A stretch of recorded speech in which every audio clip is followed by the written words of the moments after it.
रे कसा चलाई सखी करेला कमाई मोर बलमुआ हो, मोर बलमुआ हो। पैसा पियल में उड़ाई मोर बलमुआ हो, पैसा पियल में उड़ावे।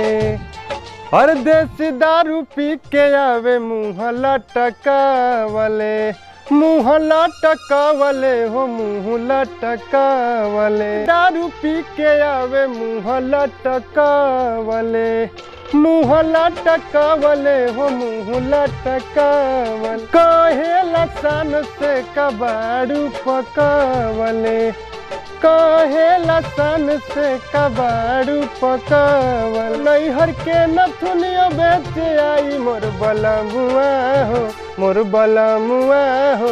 पैसा पियल में उड़ाई मोर बलमुआ हो, पैसा पियल में उड़ाई। आ तोरा बुझाते नहीं कि अब पहली बार कैमरा देख के हमरा मिजाज बहुत गरम बिया हो।